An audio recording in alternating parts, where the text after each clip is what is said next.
Spiritual Life Center. Welcome to the SLC Sunday Experience. We're so glad you're here. We have the choir with us today. Yes, looking great. Let's sing our welcome song.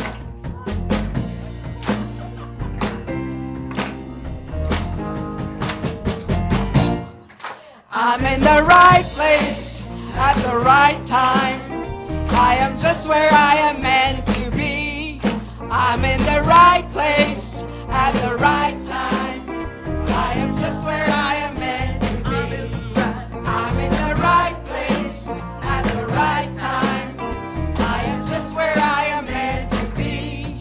I'm in the right place at the right time. I am just where I am meant to be. Oh, my soul is welcome here. Oh, my soul is welcome here. I am getting the message loud and clear. My soul is welcome here. Your soul is welcome. Your soul is welcome. Our souls will welcome you here. I'm in the right place at the right time. I am just where I am meant to be. I'm in the right place at the right time. I am just where I am meant to be. Oh, my soul is welcome here. Oh, my soul is welcome here. I am getting the message loud and clear. My soul is welcome here.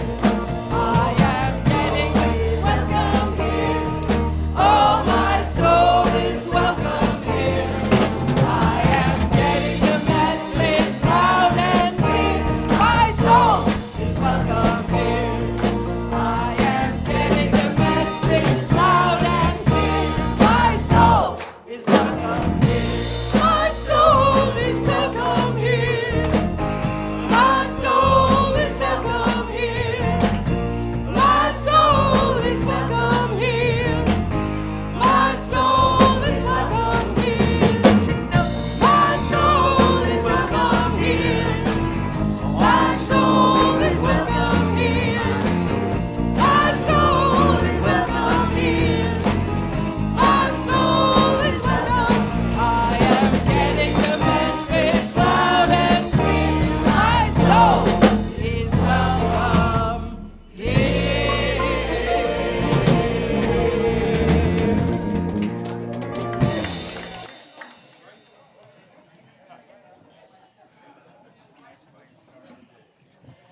Good morning.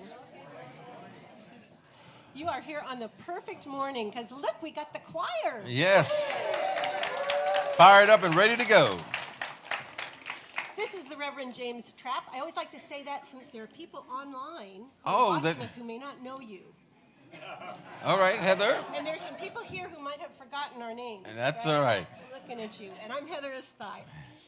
And it's my great privilege to welcome you in the name of all that is sacred, all that is holy and good and loving, in the warm spirit of this community, Spiritual Life Center. And SLC is a mission-centric community. And what that means is it's not about any one person or few people, the people that you see on stage on Sundays. It's about all of us. And we all make a difference. And your being here today, bringing your heart and your energy and your consciousness, that makes a difference. You affect this moment. Quantum physics. See? I'm telling you. You never know what you're going to learn this morning. It's true. So yes, you are welcome here. And whether you're here for the first time or the 1000th time, whether you're online or sitting in the seat, we know you're not here by accident. You're here by Divine appointment. So thank you for bringing your consciousness, your energy, your heart, and your cell phone, but we'd rather not hear from your cell phone. So if you could please turn that off right now, I'd appreciate it. Thank you. And of course, with the cell phones silenced or in vibration, it allows us to have that clearing to connect directly to the presence of pure being. So we take a moment to realize our oneness with this presence. And it's a presence that is beyond words, but it's more real than anything, than the chairs you're sitting in, than the platform we're standing on. It is the essence that's behind everything. And it contains the love, the peace, the joy, the wisdom, the wholeness, and everything that is good and perfect. We have the opportunity to connect with. And so as we make this presence the activity of our awareness in not only all that we think, but what we do and what we say, we begin to vibrate and radiate the qualities of God in our world. So we can say that you have no difference between us and this presence. That when we are seen, you see the presence of God, because we are its representation in this world. We're grateful and thankful for this as we go forth, expanding and uplifting the all good. Amen. Amen. So first, we'd like to thank a couple of people. First, thanks to the creativity of Shirley Brown, who brought us some lovely shaman flowers. And so, since they're shaman flowers, they're obviously an illusion, right? But they're lovely illusion. We also want to thank RJ. He has contributed those beautiful burgundy linens out in the courtyard. Thank you, RJ. Yep. And now our Wow Wednesday this week welcomes back Gail Vincent and Gail Darren, and they're going to be talking about invisible helpers. And I know it's not the ghosty ghouly things that we're anticipating later in the month. It's about angels and how they guide us and the divine presence and synchronicities and signs and messages. Music will be with Ann and Paula, so join us for soup at 6 and the program at 7. And then the following week on August 31st, we have the Bridge of Light 20th Anniversary Eve ceremony. Paula Mandela, Christine Boughton, Louise Bizarre, the music ministry, they'll be there for this 20th Anniversary Eve gathering. So see your insert for all the details, and also see your insert for all of our fall and winter calendar, because the holidays are coming up. Again? Again. All right. I don't know, it happens every year. All right. Doesn't stop. It seems to be happening before Halloween, though. Yes. Lately. And I think green and orange and black don't really go together. Green and red, orange and black. No. So let's have Halloween first. We'll do the holidays second. All right. That's out of my area. Okay. And just also reminding you that on November the 3rd, the Women of Spirit gather and welcome guest speaker and men's group leadership team mate Greg Vaughn as he speaks about the Zoroastrian wisdom tradition. And we also remember that Gratitude Sunday is coming up. And it's a day that we celebrate the season of gratitude in community with pie. So bring your pre-sliced pie that you can share with everyone else. And we'll eat pie after each service on November the 3rd. So what's your favorite pie? It changes, but I think apple works right about now. Apple. Okay, Yes. so if you want extra blessings, you know what kind of pie you're supposed to eat. Just saying. And we have our Light the World Gala coming up, and we have It RJ's is. going to say a few words about that. Hi, everyone. As you can see by the TV screens and the beautiful graphic, our Light the World Gala is on Friday, November 16th. So let's take about 10 seconds, 10 seconds. 10 seconds of silence and call in the gratitude energy of the gala.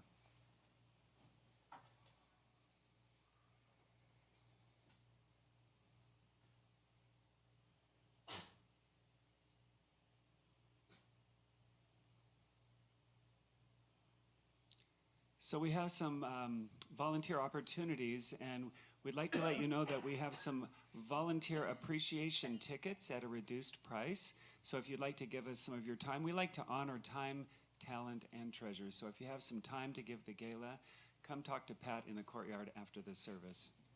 Great, Heather. And also for the gala, we're collecting auction items. So if you have something, an idea or something that you think would make a great auction item, please talk to Elaine. You know, the gala is always very fun, and this year it's going to be even more fun. We've got some fun games and things planned already, and the food is fabulous. We also have a presentation that's about lighting the world. You know, if we go out and light the world, we have to start by transforming ourselves, right? We have to bring that light in first. So this presentation is about our own personal transformation. Then it's about the ways that we individually and as a community go out and light the world with our treasure, our time, and our talents. And then the third part will be about all that is possible in the world that we can contribute to as a community. Now, I botched it in the first service, and I plan to do it again. There's a quote by Margaret Mead that I love that says, "Never doubt that a small, committed group can change the world, because that's the only thing that ever has." And that's us. So please get your tickets to the gala. If you have auction items for the gala, go see Elaine. And RJ, more? Yeah. So tomorrow, on Monday, we're turning in the names of all of our sponsors, and we're creating our Light the World sponsor poster. So today is the last day to be a gala sponsor, and if today you're inspired in some way and feeling a little extra generous, please see us in the courtyard and become a gala sponsor. And this is who we are inside. This is who we are, and we're not going to hide. And the greatest love we'll give by far. Stand in the light and be who we are. Let's light the world and be who we are. All right.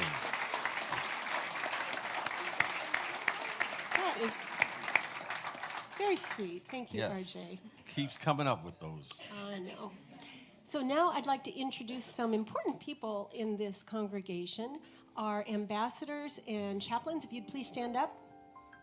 Our ambassadors are all these smiley, happy people who will welcome you and help you connect with the community in a deeper way. Whether you're here for the first time or you're fairly new or you just want to get around and find out what's going on, these are the people to talk to.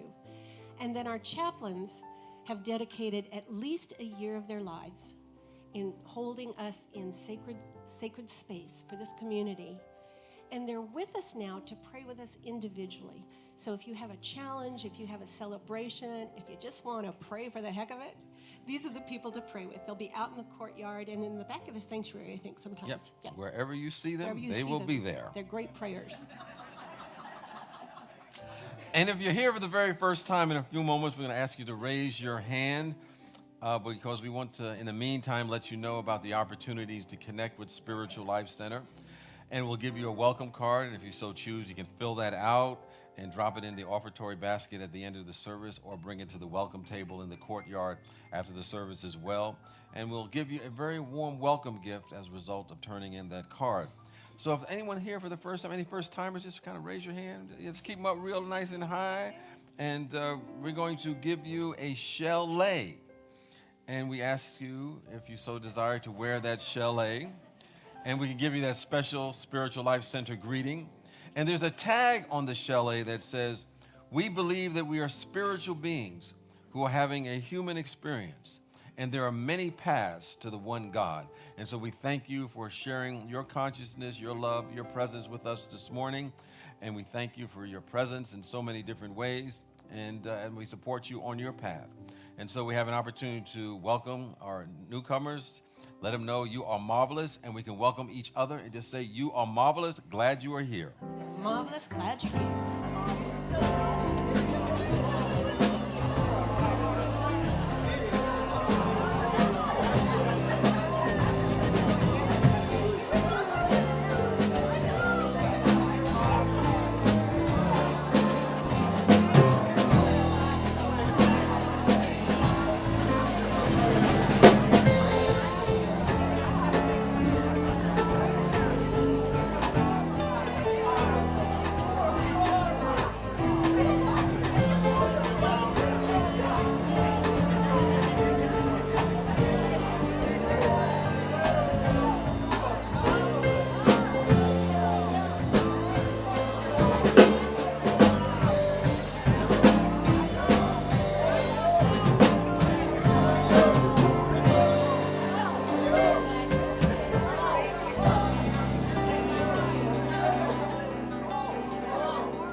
All right, please stay standing, and we're going to sing our Faith in Action song now.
is heard.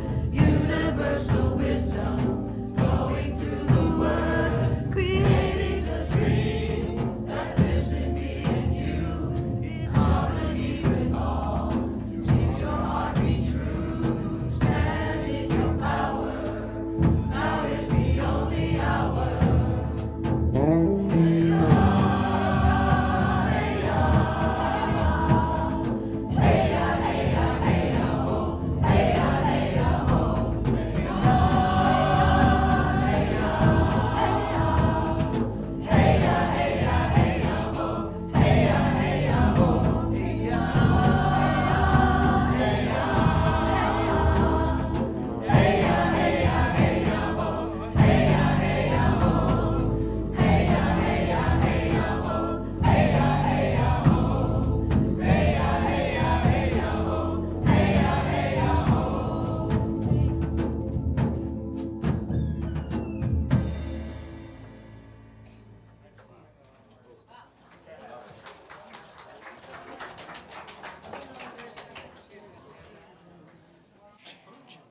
Wow, Space Action always is special because we have special music, and now we have special art that we can help reinforce the message today.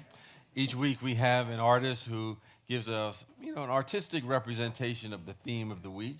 And we have two wonderful artists today that are going to share their work.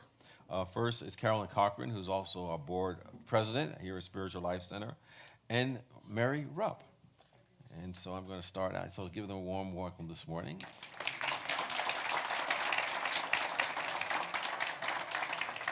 And to my far right and your far left is Carolyn Cochran. And the name of her piece is Asilomar Beach Gourd Sculptor. And she writes this about it. Don Jose Ruiz uses the story or the Quetzalcoatl to point out the power of imagination and creativity. He says, if you can't find it on your own, life will create situations that will push you into the light. This year's Faith in Action art project started out as a struggle for me because I was not honoring the free flow of creativity. I tried to create something to fit into the box of the chapters I read. When I got tired of struggling, I decided to let go of any expectations and to embody the themes of this week's reading by being in my imagination and creativity. This gourd sculpture titled Asilomar Beach is an idea I have had for years, but never made the time to bring it to reality. It illustrates one of my favorite places, a place where I feel alive and in touch with nature. It is a place where my spirit, imagination, and creativity are lifted. I instantly felt the difference when I started working on this project. The whole process began to just flow. I was reminded of how, just like the little snake in the cave, we can get out of our own way, our own limitations, and the creativity opens up. And sometimes we need a little push. Asilomar Beach Gourd Sculpture.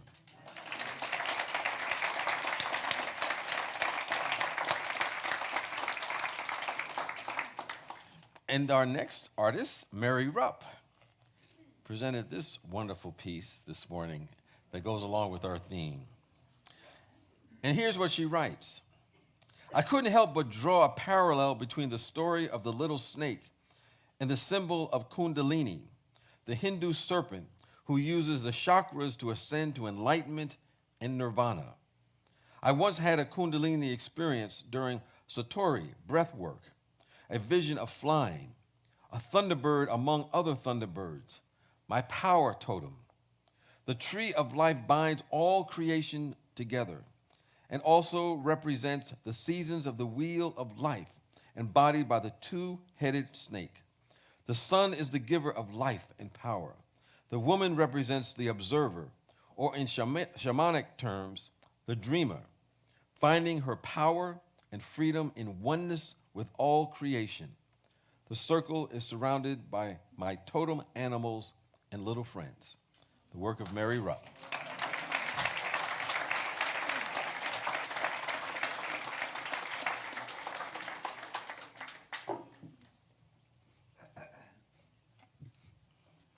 Beautiful.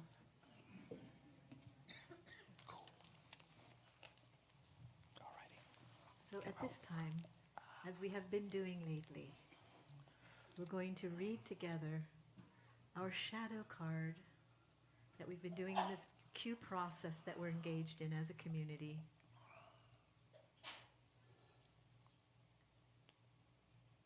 And so please read along with me. Please have compassion for us when we are being Not enough.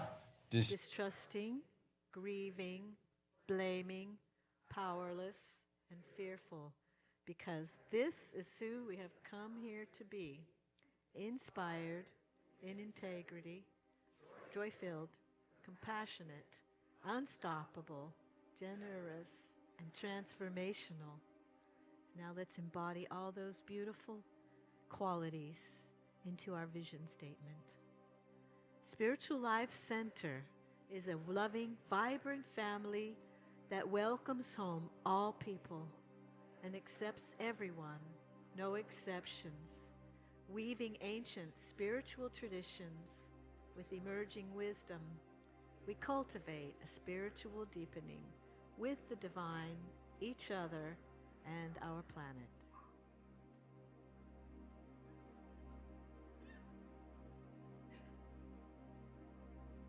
Now let's sing this beautiful chant together by Karen Drucker.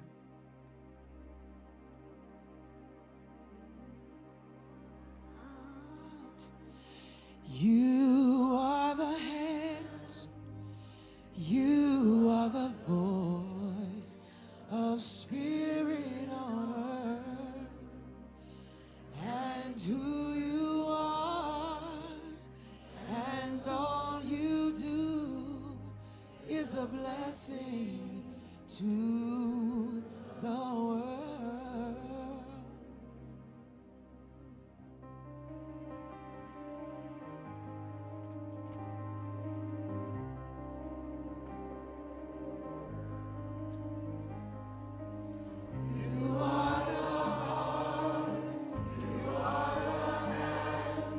You are the voice of spirit on earth, and who you are, and all you do is a blessing to the world.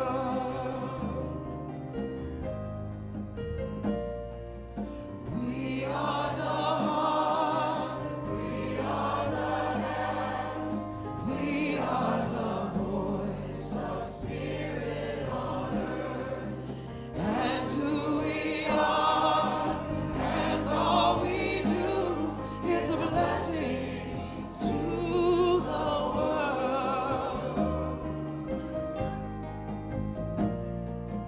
I am the heart, I am the hands, I am the voice of spirit on earth, and who I am, and all I do is a blessing to the world.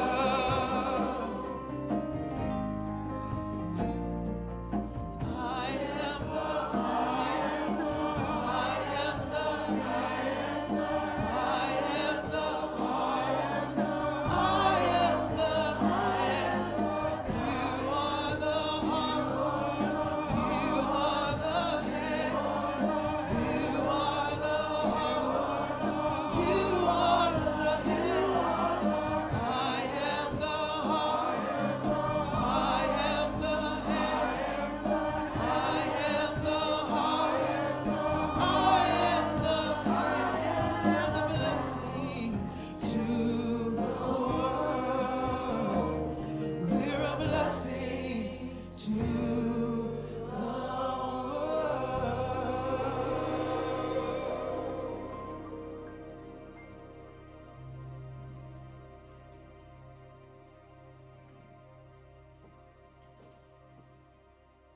Let's breathe that in as we move into this time of meditation. Allow these blessings to fill your heart as you breathe. settling in, opening to the wisdom of the shaman within, the wisdom of your true self. Breathing deeply, we connect to our essence, centered in spirit. We are one with all. As we deepen into meditation, we reflect upon the flow of life, knowing there are times when we are in sync and things just feel right. And then, like the wind picking up steam, something shifts and we move into fear, or busyness sets in, leaving us feeling frazzled or stuck. When we come to these places in our life, like Quetzalcoatl in the story about the serpent, learning to see its own beauty and soaring beyond its supposed limits, we can also break free of our own limiting thoughts. When we turn to creativity, allowing our hearts to express, we become the creators of our future. Exploring our dreams, seeing the beauty within and around us, enchanted by the magnificence of life, inspired by the light of spirit, the source within. Let yourself move into the world of imagination, where we play and have fun, where we are free.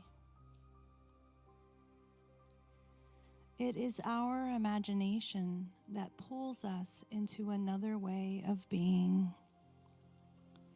The creativity of our soul that guides us forward, finding fresh ways to see and connect with the world around us. This creation is ours to explore. Allow yourself to fly. Free, we soar like a bird, high in the sky, warmed by the sun, with our wings spread wide, embracing the vastness of our potential, finding our inspiration. We light the world, creating as we are the creator. And now, take some time as we enter into the silence and let your imagination soar wherever you want to go.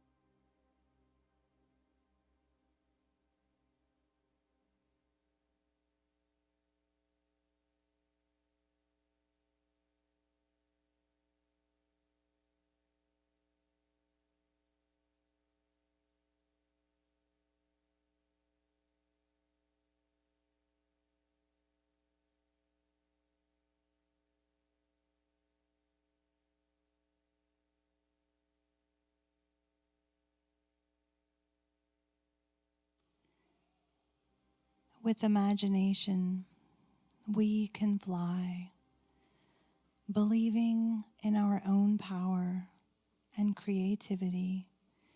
We are free to live and free to love. Who will you let yourself be if you just imagine? And so it is. Aho.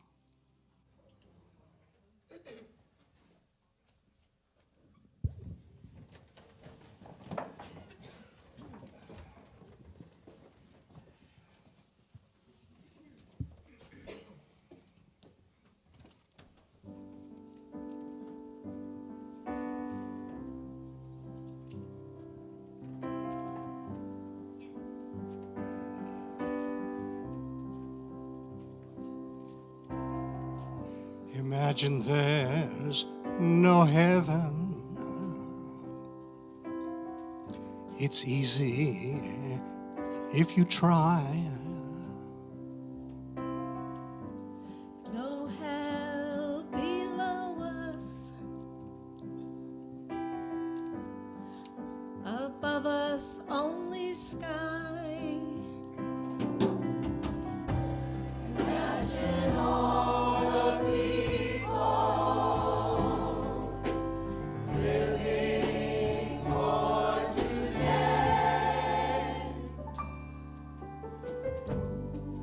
Imagine there's no country. It isn't hard to do. Nothing to kill or die for, and no religion too. Imagine all the people living life in peace. You may say I'm a dreamer, but I'm not the only one. I hope someday you'll join us, and the world will be as one. We'll be as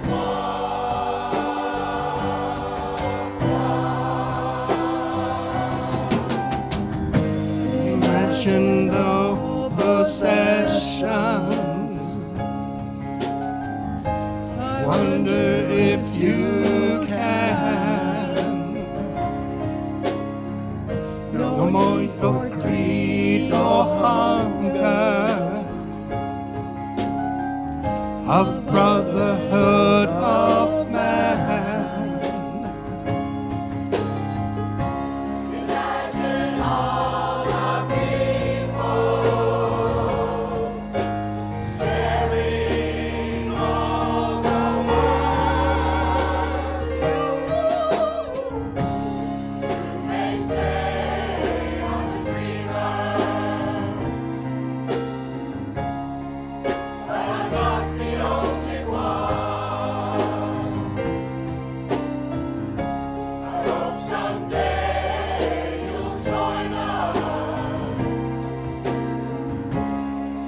and the world will be as one.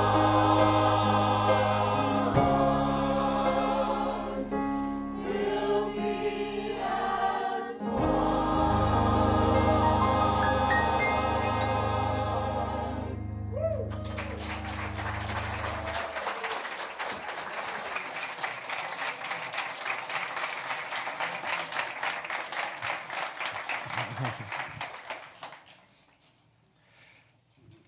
Wow, that song is still as strong today as it was in 1971, someone told me. The year before most of us were born.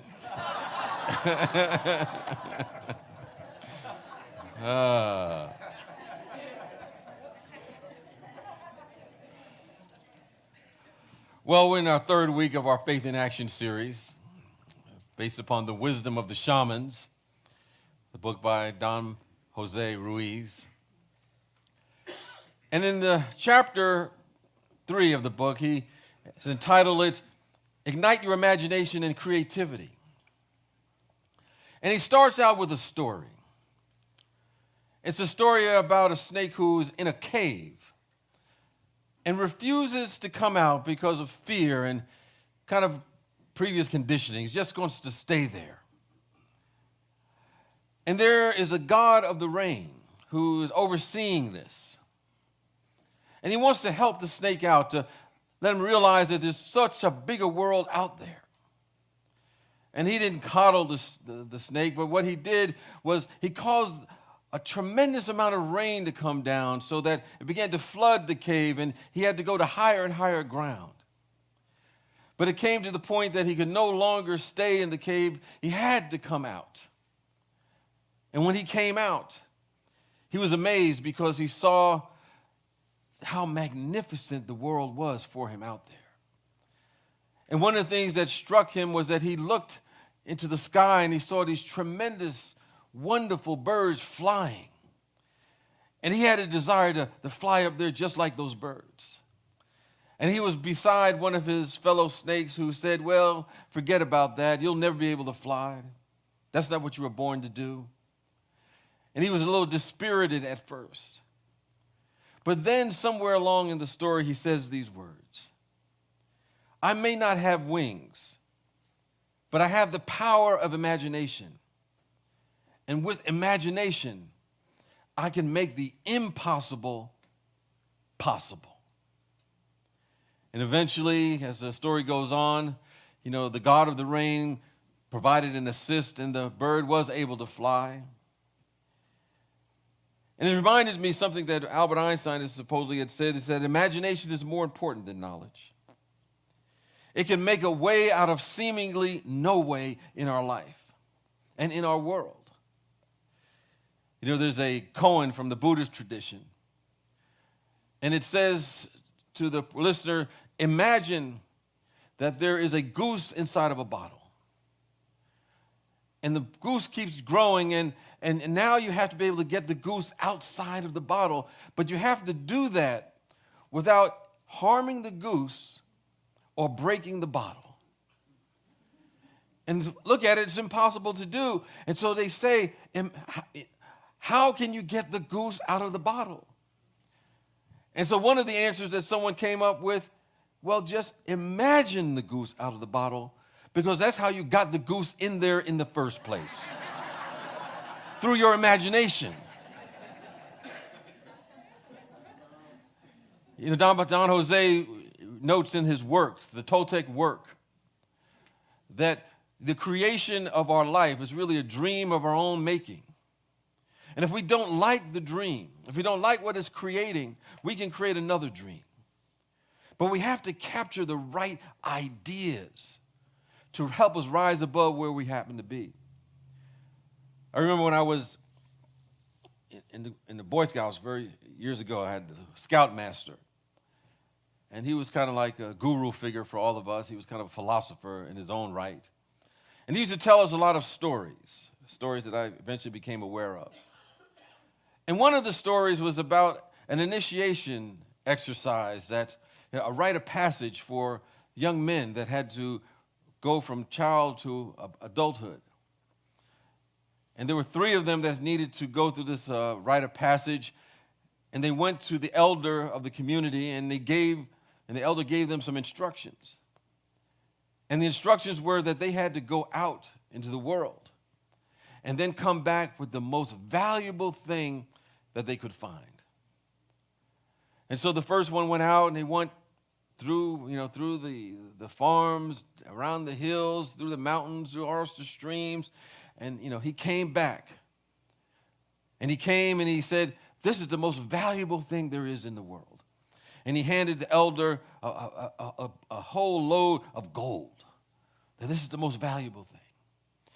And then the second initiate came back and he said, I have the most valuable thing in the world. And he handed to the elder a whole bunch of diamonds. That this is the most valuable thing that there is in the world. And then the third initiate came back, and he had his hand balled up in a fist. And then he came to the elder, and he opened up his hand, and there was absolutely nothing in there. And the elder said, oh, you really know what the most important thing in the world. The most important thing in the world is not something that you can see. It's not gold. It's not diamonds or anything like that. He said the most important thing in the world is an idea. And as we realize that, there's an abundance of ideas. And that's when we say that we live in an abundant universe, because there's no shortage of ideas that are out there. In fact, they're everywhere. You know, Jesus the Christ said something to the effect in Matthew, the 9th chapter, 37th verse, that the harvest is plentiful, but the laborers are few. He was saying that there's a plenty of ideas out there, but there aren't enough people capturing those ideas to make a difference. We're surrounded by these ideas in every area of our life, because in that lies the solutions to every seeming problem that we have. Whether it's a healing, there's an idea. Whether there's a need for relationship mending, there's an idea. Whether there's something missing in our life, there's an idea. But it's waiting for us as the creators, the vessels that become big enough, bold enough, courageous enough to anchor it in our life. You know, I had a teacher who would say that whenever we have a challenge or a problem in our world or in our life, that every seeming problem is there because we're living in a world too small. He was saying that we need to expand our world. We need to expand our imagination. We need to expand our ideas. It's like the idea of a baby chicken in an egg. You know, here's the chicken in the egg, and it's the only world that it knows. It's inside of that egg. And it's probably kicking back, and it's comfortable. It's got all that it needs, all the food that it needs. This is a good life. But then something begins to happen. It begins to grow, and the life force begins to move through it. It gets uncomfortable. It starts polluting its environment, eats up all its food, and suddenly its life just starts falling apart. And it's trying to stay in the confines of the egg, and the chicken may start praying. It doesn't really know what it wants. It may start praying, you know, I need a bigger bathroom. I need more food. And we do that in our own life. We keep going back to the same things that do not work. And we're praying in our own way for a bigger bathroom, praying for more food. If only the other person in our life would suddenly change. But we're stuck in the egg, praying for that bigger bathroom, praying for that more food. But there's a new life that's trying to emerge, it's trying to express itself. And in the moment when the chick becomes still, it comes clear to it. There's an inner prompting that's happening. And then it begins to peck, it begins to move, and a whole new life begins to emerge. And it looks out and realizes that it's beyond its imagination. There's a world outside of the egg. There's another idea waiting to be expressed. And so it has its little wingspan, it has its legs, it begins to become strong and begins to see the infinite possibilities that are there.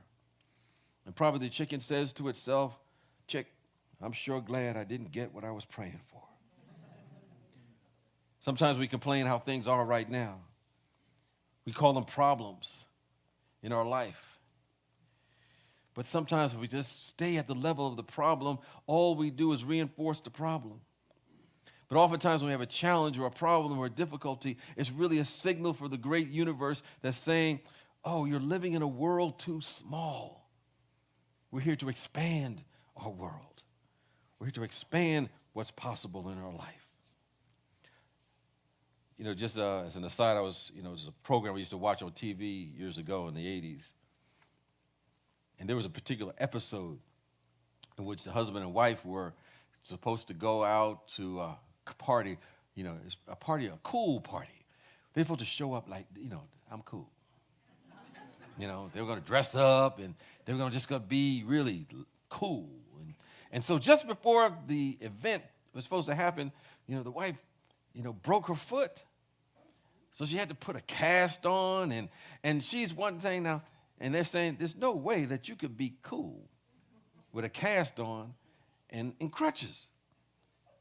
And so she was kind of a little despondent at first, but when it came time to get ready to leave for the party, she was coming down the steps, and she had decorated that cast, made it look like the most magnificent thing on the face of the planet, and she was cool.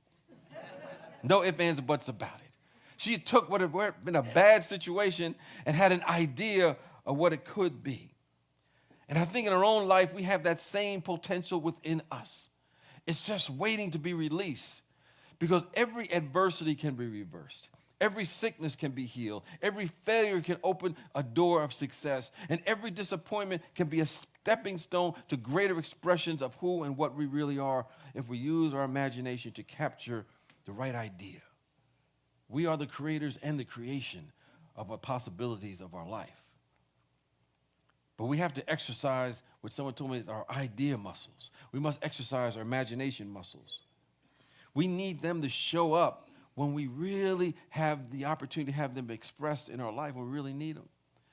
And I was sharing earlier that, years ago, I used to run regularly. And if you're a runner, there comes a point when you're running, you get what they call a runner's high. You're right at the edge of being exhausted, and then a second wind comes in.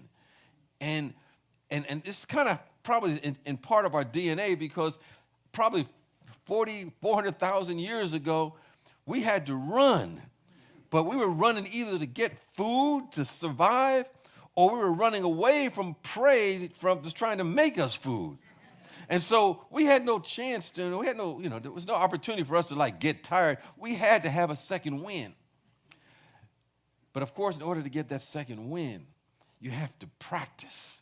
You have to be in shape, so to speak. And sometimes you realize that in order for us to really capture those ideas, we want to be in the mindset so that we have exercised our idea muscles, our creativity muscles, so that we can have them available just when we need them.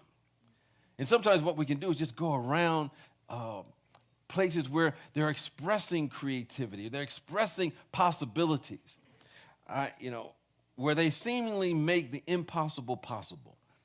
And I remember I wanted to get an uplift, and first time I went to go see Cirque du Soleil. Have you ever been there? And it's a circus, and they can bend their bodies into all. You knew, if somebody told you a human body can do this, you would say that's impossible. But when you go and actually see it, it begins to break up the limitations that we seem to have upon ourselves. So it's important at times just to be around artists, so that we can begin to see what's possible beyond our limitations that we have imposed upon ourselves. It opens us up to those possibilities. Sometimes when we study history, I remember reading somewhere along the line that the Irish were at war several centuries ago. There was a particular mandate for these warriors that in order for them to be on the front lines, in order for it to be the ultimate expression of a warrior consciousness. This is an example. We don't advocating war, but it's an example only. But in order to be on the front lines, regardless of how skilled they were, no matter how powerful they were, no matter how strong they were, no matter how they could handle a war implement, they would not be on the front lines unless they could sing and dance. This is very powerful, because they were in tune with something. The warrior could not be on the front line unless they could sing or dance, because they knew that whenever there was a circumstance that needed to be overcome, they needed some creativity. They needed an idea that was beyond the normal of what they would do. And if they could not sing or dance, they couldn't be on the front lines. But if they could sing or dance, intuition would come in. Imagination would come in. Insight would come in. And that would be more than their ability just to handle a war instrument. So they would do the right thing at the right time because they were in tune with something greater than themselves, the presence of God. Just like we're in tune with that sound that is going on right now. It's right in the flow. As I said earlier, you don't ever want to go to a doctor who can't sing or dance. You be putting your hands, you're putting your life in their hands.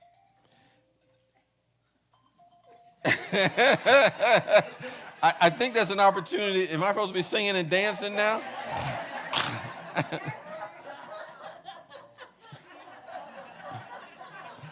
Because they were not being in tune with the nature of the universe.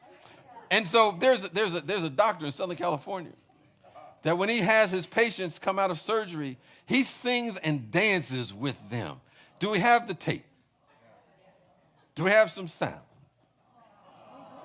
So he's dancing with all of his patients whenever there's a challenge that they're going through because it helps them grow. It helps them unfold.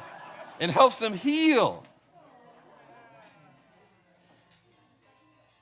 So we got a montage here of dancing with his patients as they recover. And they recover much more rapidly than normal. Thank you so much. They found that this morning. I mentioned it this morning between services, and Ira and the team went on YouTube and they found it for me. So thank them for that.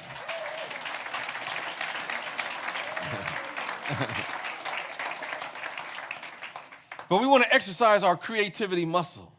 And someone told me that in order to do that, one of the things that we can do is that every morning before our day starts, write 10 ideas every single morning. And they can be outlandish ideas. It doesn't really matter. The whole idea is to exercise the muscle.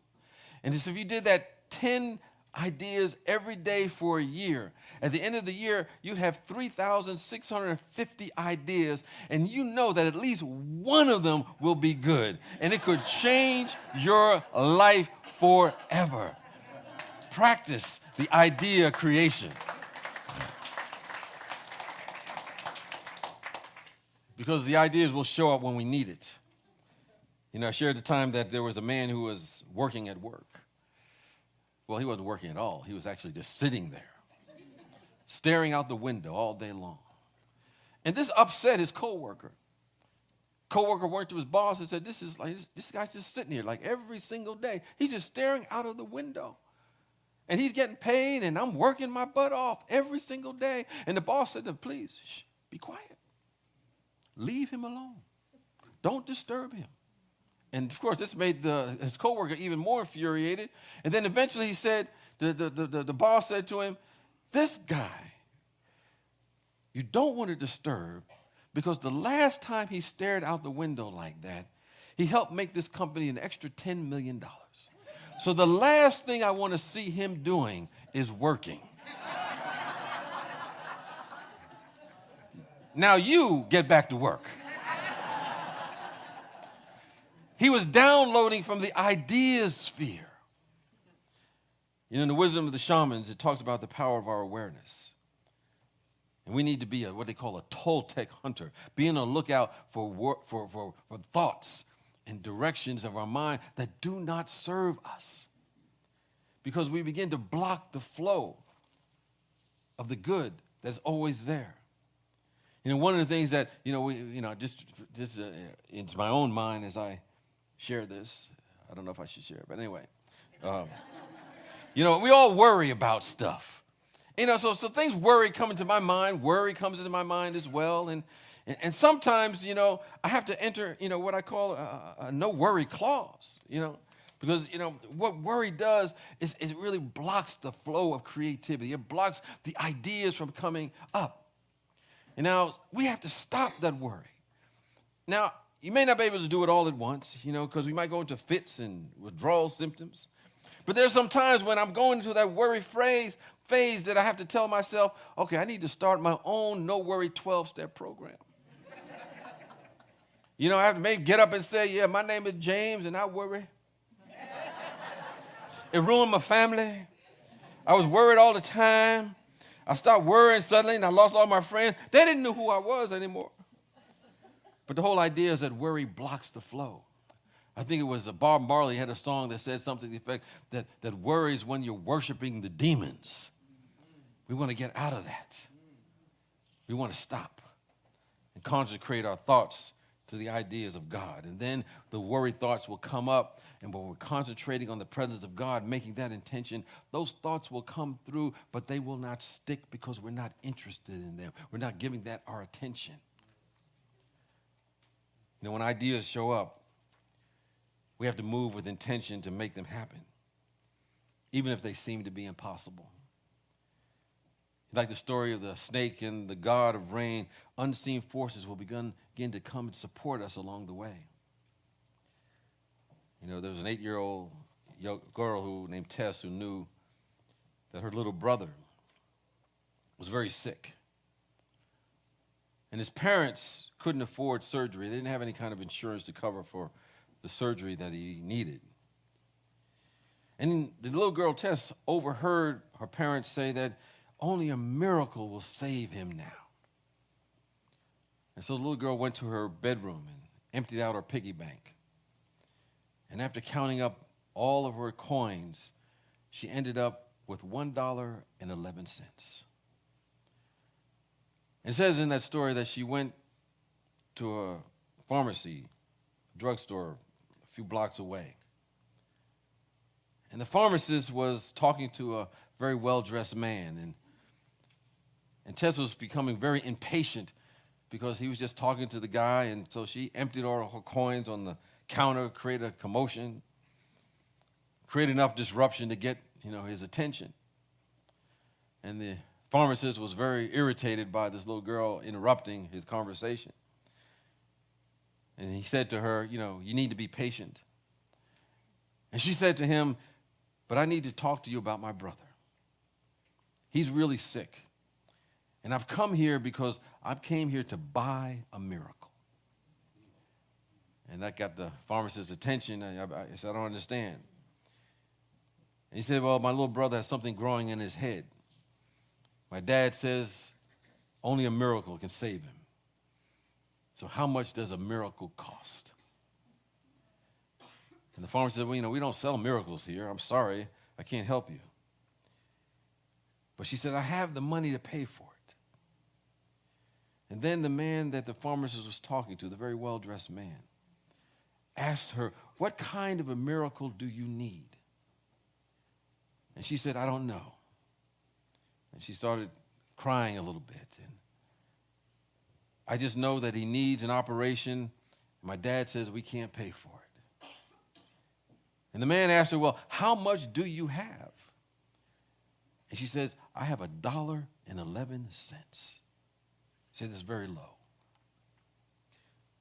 And the man said, well, what a coincidence. $1.11 is the exact price for miracles for little brothers. And according to what happened, that well-dressed man was a famous surgeon in neurosurgery. And he decided to do the operation for free for the little boy. And later on, after he had gotten well, his mother whispered to her husband and said, that was a real miracle. And I wonder how much that surgery would have cost us if we had to pay for it. And Tess, the little girl, smiled and said, well, I know exactly how much it cost. It cost $1.11. She started out with an idea that was impossible. But she wasn't concerned about the impossibility of the idea. I believe that the universe gives us ideas and the way to make it happen when it's our idea to express, when we're here to create it in our world. We don't necessarily need to know how to do it. We need to know what it is, and if it's in tune with who and what we are, the how will show up, the people will show up, the resources will show up. It says in Genesis that we're made in the image and likeness and out of God. That means that we come from this presence that we call God, that has all the qualities of God, and we have the ability to create, or more accurately, to co-create with this presence. As someone said to me, that what we're here to do, we're here to continue where the Spirit of God left off for us. And if we want to predict the future, what we need to do is invent it. We have to create it. And we have that within our power. So we must ask ourselves, what are we going to create? We want to ask ourselves each and every day if, in fact, the evolution of this whole world depended upon my consciousness, my creation, what would I create? We're growing, we're developing, we're unfolding as individuals. Even though a lot of the world is still caught up in the selfishness, consciousness, and lack and limitation, and impossibility thinking. There are those who are living, I believe, in a consciousness that says the whole universal care is what we're about. They're aware of their oneness with this presence. They're aware that they all have a big heart of compassion and generosity and forgiveness and lovingness. And they want that to become more real than anything else. And I believe that they represent, and I dare say we represent that same thing, that next stage of our own awareness of possibilities. We're here to create that. So if the evolution of the species depended upon me and you, in this instance, what would we do? Maybe we meditate a little more. Maybe be a little bit more focused. Have a little bit more concentration, a little bit more generosity. Maybe we create our habit of consciousness of greater giving into this world. In fact, if the whole species depends upon our evolution, which it does, because we are an expression, or a holographic expression of this presence called God, and we change the whole contour of our destiny, but whenever we lift ourselves up, and we break away and create new possibilities, break away from limited thinking, break away from not enoughness. We break away from we and them and us and others. When we do that, we uplift the entire consciousness, starting right where we are. We let that set our intention in being those kind of creators that comes directly from our Creator. I think that's our mission, that's our charge, and why we are here. And as we make that the activity of our life, we follow and fulfill our purpose and reason for being. Peace and blessings to you.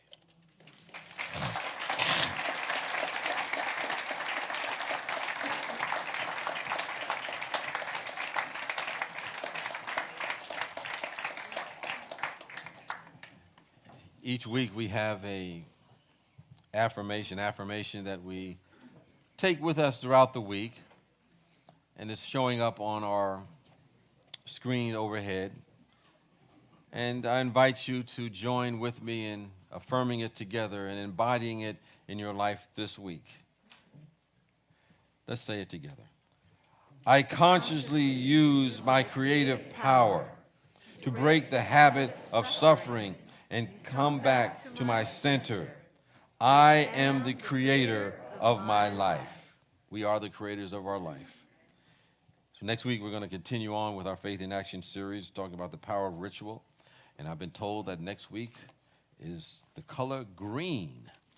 And I shared a story earlier that it reminded me of something before the years I used to practice law. Then sometimes the lawyers would show up and tell the judge, we need to have a postponement, Your Honor, because we're missing an important witness, Mr. Green. And for us, that means there was no money there. So we need to have a postponement until Mr. Green showed up.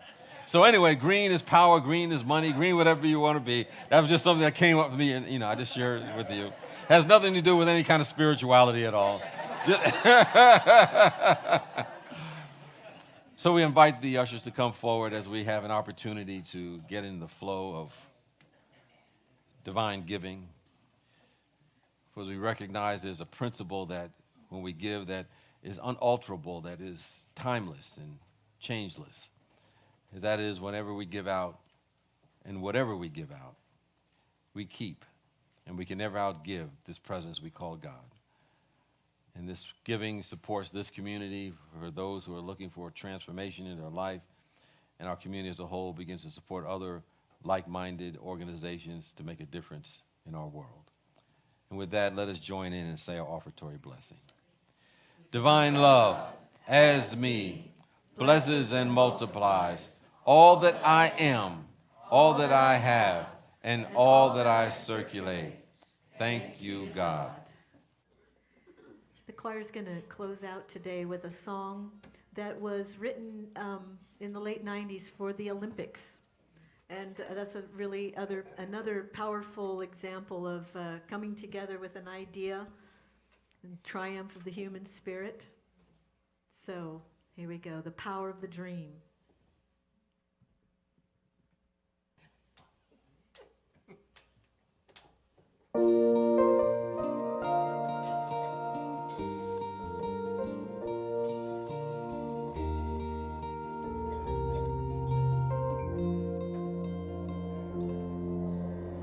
Deep within each heart, there lies a magic spark.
There is a power of the dream for ourselves, for our community, and ultimately our world.